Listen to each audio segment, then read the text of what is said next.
اور اتنے اعلیٰ مناقب والی شخصیت سے نکاح کرنے کے لیے آپ خود سوچیے ارب عجم کس طریقے سے کوشش کرتا ہوگا۔ تو بہرحال حضرت ابوبکر، حضرت عمر، انہوں نے بھی جب نکاح کا پیغام بھیجا تو روایات کے مطابق نبی علیہ السلام نے ان کی چھوٹی عمر کی وجہ سے ان کے نکاح سے منع کر دیا، لیکن بہرحال جس وقت حضرت علی رضی اللہ تعالیٰ عنہ نے پیغام بھیجا تو نبی علیہ السلام نے ان کا یہ پیغام قبول کر لیا، اور نکاح سے پہلے یا نکاح کے حوالے سے حضرت علی سے پوچھا کہ آپ کے پاس کچھ ہے، یعنی مال و دولت کے حوالے سے، تو حضرت علی نے کہا نہیں، میرے پاس کچھ بھی نہیں ہے۔ تو حضرت علی نے جب یہ کہا تو نبی علیہ السلام نے ان کو یاد کروایا کہ اس طریقے سے فلاں زرہ جو ہے وہ آپ کو مال غنیمت سے یا آپ کو ملی ہوئی ہے، تو وہ ہے؟ تو انہوں نے کہا بالکل وہ ہے۔ تو نبی علیہ السلام نے کہا کہ وہی استعمال میں لے آؤ، او کما قال علیہ الصلوۃ والسلام۔ تو بہرحال نبی علیہ السلام نے آپ کی بہت سادگی کے ساتھ رخصتی فرمائی، سیدہ فاطمہ کے ساتھ آپ کا نکاح فرمایا، اور اس کے لیے نبی علیہ السلام نے کچھ جہیز بھی بتایا جاتا ہے یا کچھ سامان بھی بتایا جاتا ہے وہ بھی دیا، جس کے اندر کچھ 2 پیالے بتائے جاتے ہیں، ایک آٹے کی چکی اور چادر اور اس طرح کی مختلف چیزیں ملتی ہیں۔ اور سیدہ فاطمہ کی سیرت کے حوالے سے یہ جو کتاب ہے جناب طالب ہاشمی صاحب کی، یہ بھی ہم آپ کو ریکمینڈ کریں گے، کیونکہ جو ہم آپ کو سیرت بیان کر رہے ہیں اس کے کچھ واقعات اس کتاب میں بھی ملتے ہیں۔ اور اسی طریقے سے ایک اور کتاب آپ کو ریکمینڈ کریں گے ہم اسی دوران، یہ ہے الاصابہ فی تمییز الصحابہ، جس کے اندر صحابہ اہل بیت ان کے جو بھی بڑی بڑی شخصیات ہیں ان کے حالات زندگی اس میں نقل کیے گئے ہیں۔ تو یہ جو کتاب ہے سیرت فاطمہ سلام اللہ علیہا یا رضی اللہ تعالیٰ عنہا، اس کے اندر ایک واقعہ اور بھی لکھا جاتا ہے کہ جس وقت نبی علیہ السلام نے آپ کا نکاح پڑھایا، ان کی رخصتی فرمائی، تو اس کے بعد ایک واقعہ یہ بھی نقل کیا جاتا ہے، اس کے بعد نبی علیہ السلام حضرت علی کے گھر آئے، اور اس وقت وہاں پہ ان کے ساتھ رخصتی کے ساتھ ام ایمن یا سیدہ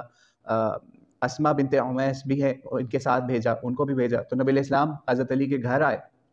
اور ایک پانی کا برتن منگوایا اور اس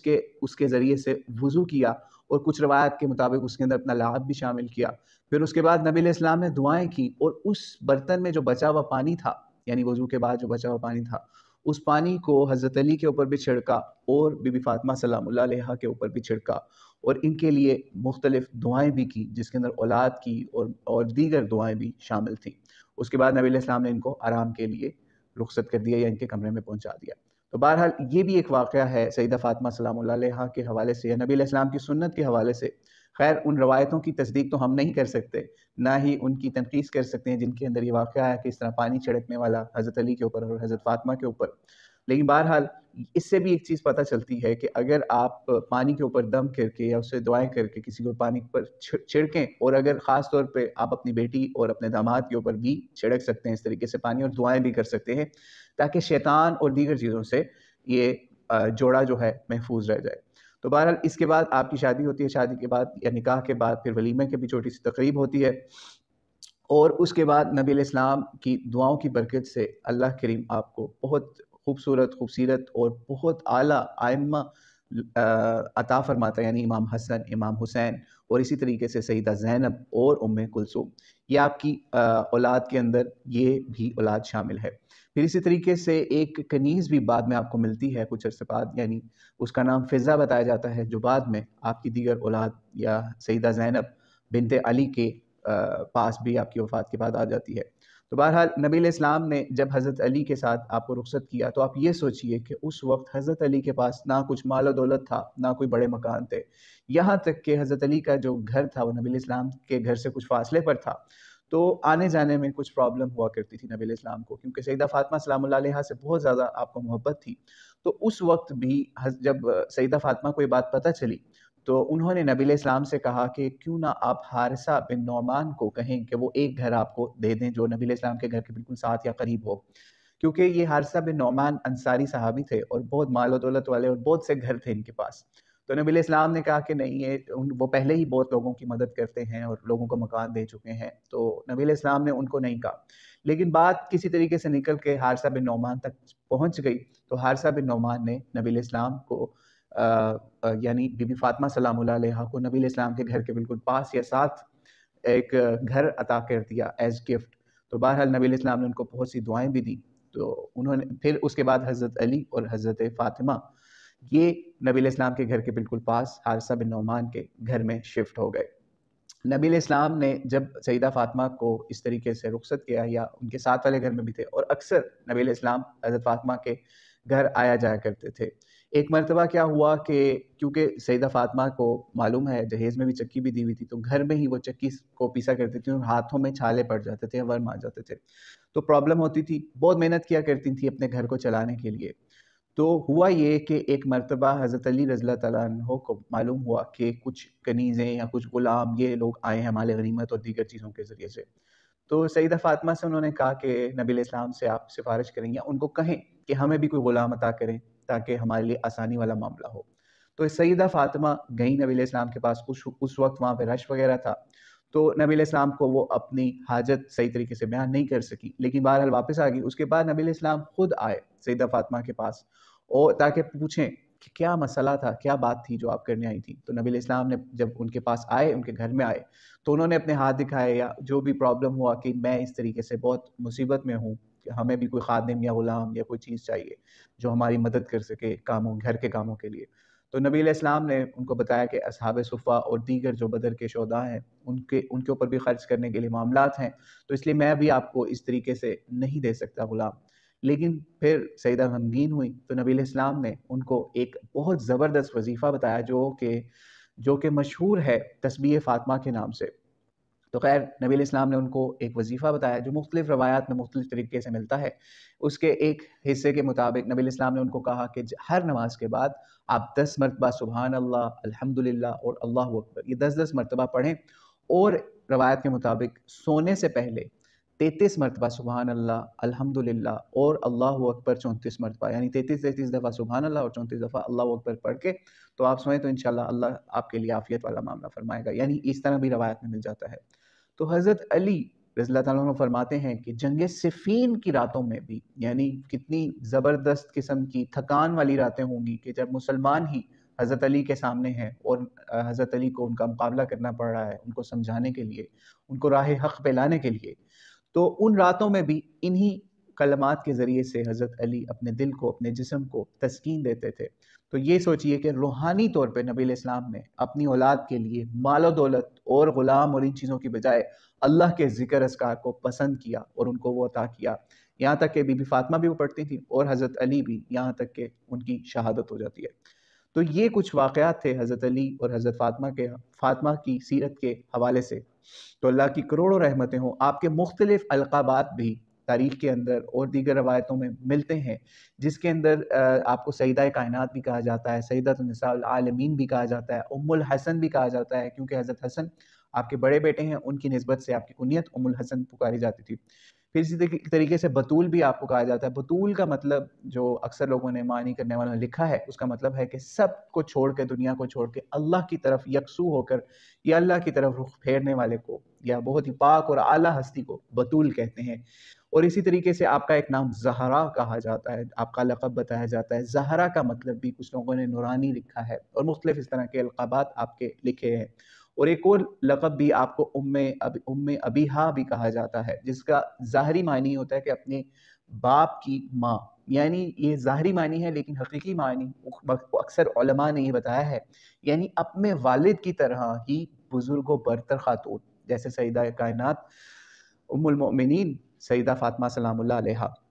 اور اسی طریقے سے مختلف احادیث کے اندر بھی آپ کے بارے میں بہت سی شانیں بیان ہوتی ہیں۔ جب حضرت علی رضی اللہ عنہ کے حوالے سے ایک قصہ بیان کیا جاتا ہے، صحیح بخاری کے اندر بھی اس کے ہمیں آثار ملتے ہیں یا روایات ملتی ہیں کہ جس وقت نبی علیہ السلام کو پتہ چلا کہ سیدہ فاطمہ